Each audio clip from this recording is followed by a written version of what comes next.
ኢትዮጵያ ኤምባሲ ሰበር የተባለ መግለጫ አውጥቷል። ኤምባሲውም እንዳወጣው መረጃ ከሆነም እንግዲህ በደቡብ አፍሪካ ስጋት እንዳለ የገለጸ ሲሆን በደቡብ አፍሪካም የኢትዮጵያ ኤምባሲ በስደተኞች ላይ ጥቃቶች ሊፈጸሙ ስለሚችሉ ራሳችሁን ጠብቁ ሲል መግለጫ ያወጣ ሲሆን ደቡብ አፍሪካ ያሉ እህትና ወንድሞቻችን በዚህ ሰዓት በጣም ከባድ ሁኔታ ውስጥ እንዳሉ ይሰማናል።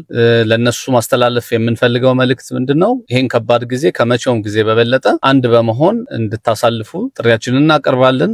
እኔ ጁንቴ ሰርጉም ሳልፉም ምንም ውጡ ማለታችንም አይደለም ያሳስበኝ። ምናልባት አላህ ያድርገውና ቢሆን ኢትዮጵያ ሄዱ ብንባል አገሬ ቢገባ ኢትዮጵያ ሄጄ በአዲስ ህይወት መጀመር ያን አስጠልቶኝ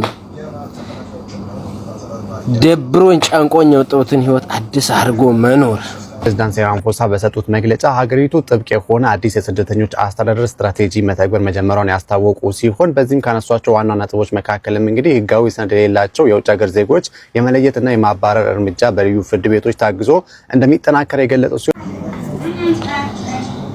ጋይስ እኔን ብቻ ነው ወይስ ሁሉም ሰው ነው ወላሂ በዚህ ጉዳይ እየጨነቀ የጁንቴ የሚባል ነገር እኔ ጁንቴ ሰርጉም ሳልፉም ምንም ውጡ ማለታችንም አይደለም ያሳስበኝ። ምናልባት አላህ ያድርገውና ቢሆን ኢትዮጵያ ሄዱ ብንባል አገሬ ቢገባ ኢትዮጵያ ሄጄ በአዲስ ህይወት መጀመር ያን አስጠልቶኝ ደብሮኝ ጫንቆኝ የወጣሁትን ህይወት አዲስ አድርጎ መኖር በአዲስ መልክ እሱን ህይወት ስታርት አድርጌ መኖር ነው የሚጨንቀኝ። ላኢላሀ ኢላላህ ያንን ህይወት መልሶ መኖር አዲስ አድርገህ ከቤተሰብ ተጨቃጭቀህ ከህብረተሰብ ተጨቃጭቀህ ከሰው ተጣጥተህ የሆነ ነገር ሆነ አዲስ ህይወት ለመኖር መታገል። ምናልባት የቆያችሁ ሰዎች ምናልባት እናንተ ያው የሆነ ያዛችሁት ነገር ሊኖር ይችላል በሱም ትኖራላችሁ። ግን በቅርብ መጣን ሰዎች እኔ ጭንቀት እሱ ብቻ ነው። አላህ አያሳየን አያድርጉ ዱአ አድርጉልን። አገር ቤትም እዚህ ያላችሁ ዱአ አድርጉልን። እኔ ከሰልፉ በላይ በቃ ነገራቶችን ቆም ብዬ ሳስታውስ ኢትዮጵያ ሄጄ አዲስ ህይወትን ስታርት አድርጎ መኖር ብቻ ነው በጣም እየጨነቀኝ ያለው። አዎ እዚህም ያለው ነገር አያስጨንቀውና ማለት አይደለም። አዎ ያስጨንቃል። ሰልፍ ንብረትን አይደለም ህይወትም ሊነጥቅ ይችላል።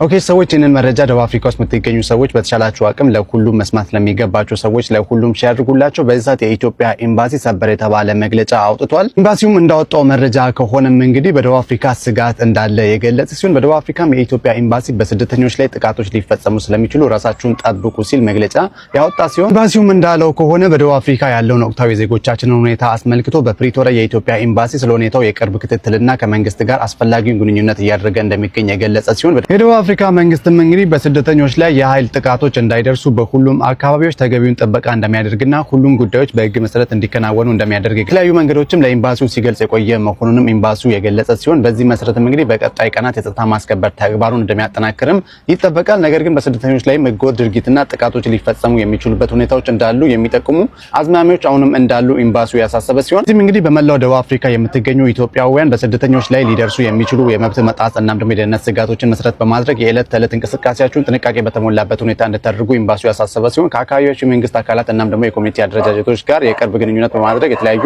የመረጃ መለዋወጫ መንገዶችን በመጠቀም መረጃዎችን በመለዋወጥ ከወዲሁ አስፈላጊውን ጥንቃቄ እንድታደርጉ ሲል ኤምባሲው እንግዲህ በዛሬው ዕለት ማሳሰቢያ ማውጣቱን ተመልክቻለሁ። አዳዲስ መረጃዎችን ካገኘው ወደ እናንተ ማድረስላችሁ። እስከዛው መልካም ጊዜ። በደቡብ አፍሪካና አካባቢ ለሚገኙ እህት ወንድሞች እንዲደርስ ይሄን ቪዲዮ ኮፒ ሼር በማድረግ ትብብራችሁን እንድታሳዩ እንጠይቃለን። እንደሚታወቀው ደቡብ አፍሪካ ያሉ እህትና ወንድሞቻችን በዚህ ሰዓት በጣም ከባድ ሁኔታ ውስጥ እንዳሉ ይሰማናል። ለነሱ ማስተላለፍ የምንፈልገው መልእክት ምንድነው? ይሄን ከባድ ጊዜ ከመቼውም ጊዜ በበለጠ አንድ በመሆን እንድታሳልፉ ጥሪያችንን እናቀርባለን። የመረጃ ትንሽ የለውም። በተቻለ መጠን ባላችሁበት አካባቢ ያሉ መረጃዎችን በተለያየ መረጃ ማስተላለፊያ መንገድ እየተለዋወጣችሁ ራሳችሁን ከዚህ ጊዜ እንድትጠብቁ ጥሪያችን ነው። በስሙኒ ሴንት በኩል በእነዚህ በአምስት ሀገሮች አገልግሎታችንን መስጠት ጀምረናል። በጆሃንስበርግ፣ በኬፕ ታውን፣ በደርባን፣ በፕሪቶሪያ እና በፖርት ኤልዛቤት በእነዚህ አምስት ሀገሮች የምትገኙ የሀበሻ ኮሚኒቲዎች ስልክ ቁጥራችን ዋትስአፕ ላይ ሴቭ በማድረግ ሃይ ብላችሁ ስትልኩ የምትኖርበትን አገር ይጠይቃችኋል። ደቡብ አፍሪካን ስትመርጡ ከነዚህ ከተሞች የትኛው አቅራቢያችሁ እንዳለ ይጠይቃችኋል። ከነዚህ አቅራቢያ ከተሞች ባንዱ ጆይን ስታደርጉ ሊንክ ይልክላችኋል። እሱ ሊንክ ተጠቅማችሁ በአካባቢው የሚገኙ የሀበሻ ኮሚኒቲዎችን ጆይን አድርጉ። እያንዳንዱን መረጃ ተቀያየሩ። ምክንያቱም በዚህ ሰዓት መረጃ በጣም ወሳኝ ስለሆነ ማን አካባቢያችሁ ላይ እንዳለ የት ቦታ ምን የተሻለ መረጃ እንዳለ ለእናንተ የሚጠቅም መቀየር ትችላላችሁ። ይሄን በማድረግ ራሳችሁን ከዚህ ጊዜ እንድትጠብቁ አደራ ማለት እንፈልጋለን። እኛም እንደ ስሙኒሴን ከጎናችሁ ነን። በተደጋጋሚ የተለያዩ ቪዲዮዎችን እንሰራለን። አብረናችሁ እንደሆንን እንድታቁም በዚሁ አጋጣሚ መልእክቴን አስተላልፋለሁ። እጅግ አድርጌ አመሰግናለሁ። ፈጣሪ ከእናንተ ጋር ይሁን። አሁን በዓለም ላይ ወንጀል የሚበዛባቸው ሀገራቶች አሉ። ለምሳሌ ወደ ላቲን አሜሪካም ወደ ብራዚልም ሜክሲኮም ምናምን ወንጀሎች ይበዛሉ አይደል? በጣም ብዙ ወንጀሎች አሉ። ክራይም እንትንም አለ፣ ወደ አሜሪካም አለ፣ ክራይም አለ፣ በጣም ብዙ ወንጀሎች አሉ። ግን ነው መላችሁ እኔ በእድሜ እስከ ዛሬ ድረስ ከተወለድኩ እስከ ዛሬ ድረስ የትም ያላየሁት ሳውዝ አፍሪካ ላይ ወንድም የገዛ ወንድሙን አስገድሎት ለቅሶ ላይ ደግሞ መጥቶ ለቅሶ ቁጭ ከለቀስተኞች እኩል ጋቢ ለብሶ ቁጭ ያለበት እኔ ሳውዝ አፍሪካ ላይ ብቻ ነው ያየሁት። እኔ ሌላ የትም ሀገር አላየሁም። እንደዚህ አይነት ወንጀል፣ እንደዚህ አይነት ጭካኔ፣ እንደዚህ አይነት ክፋት የትም አላየሁም። እኔ ሳውዝ አፍሪካ ላይ ብቻ ነው ያየሁት። አሁን እንደዚህ አይነት ክፋት፣ እንደዚህ አይነት ጭካኔ ለሚያደርግ አበሻ ሳውዝ አፍሪካኖች ሀገር ለቃችሁ ውጡ ቢሉ አሁን እውነት እነሱ ጥፋተኞች ናቸው? እውነት ለመናገር እነሱን ውጡልን ቢሉ እውነት ይላቸው? እውነት ክፉ ይባላሉ? ክፉዎች ናቸው ይባላሉ? አይባሉ። እንደ ሳውዝ አፍሪካኖች ጥቁሮች የዋ ጅል የትም የለም። በጣም ጅሎች ናቸው።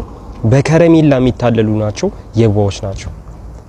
ሰዎች በዛሬው ዕለት እንግዲህ ደቡብ አፍሪካው ፕሬዝዳንት ሲሪል ራማፎሳ ህገወጥ ስደተኞችን በተመለከተና ደግሞ ሀገሪቱ ስላለችበት ሁኔታ መግለጫ እንደሚሰጡ አንድ ቪዲዮ ትናንትና ሁለት ሰርቼላችሁ ነበረ። ዛሬም እንግዲህ ፕሬዝዳንት ሲሪል ራማፎሳ በሰጡት መግለጫ ሀገሪቱ ጥብቅ የሆነ አዲስ የስደተኞች አስተዳደር ስትራቴጂ መተግበር መጀመሪያውን ያስታወቁ ሲሆን በዚህም ካነሷቸው ዋና ነጥቦች መካከልም እንግዲህ ህጋዊ ሰነድ የሌላቸው የውጭ ሀገር ዜጎች የመለየትና የማባረር እርምጃ በልዩ ፍርድ ቤቶች ታግዞ እንደሚጠናከር የገለጹ ሲሆን በስራ ቦታዎች ላይም እንግዲህ ጥብቅ የሆነ ፍተሻ ይደረጋል የተባለ ሲሆን ህግን በሚጥሱ ቀጣሪዎች ላይ ከባድ የሆነ ቅጣት እንደሚጣልም ያስታወቁ ሲሆን የአረንጓዴ መታወቂያም ደግሞ ሙሉ በሙሉ እየቀረ በዲጂታል እናም ደግሞ በባዮሜትሪክ መታወቂያ እንደሚተካም የገለጹ ሲሆን በተጨማሪ ደግሞ ሁልጊዜ እንደሚሉትም ከሆነ በቪጂላንቲዝም ህግን በራስ እጅ ማንሳት እናም ደግሞ መድሎ በጥብቅ የተከለከለ ነው ያሉ ሲሆን ህግን የማስከበር ስልጣን የመንግስት ብቻ መሆኑን ፕሬዝዳንቱ አጽንኦት ሰጥተው የገለጹ ሲሆን መንግስትም እርምጃዎችን ሁሉ ሰብአዊ መብትን ባከበረ መልኩ እንደሚከናወን ገልጸውም ስደተኞች እንግዲህ ከህግ ጋር በተያያዘ ጥንቃቄ እንዲያደርጉም እየተመከረ ይገኛል። ዛሬም የጠበቀው መግለጫም በአጭሩ ይህንን ይመስል ነበር። አዳዲስ መረጃዎችን ካገኘሁ እናንተ ማድረስላችኋለሁ። እስከዛው መልካም ጊዜ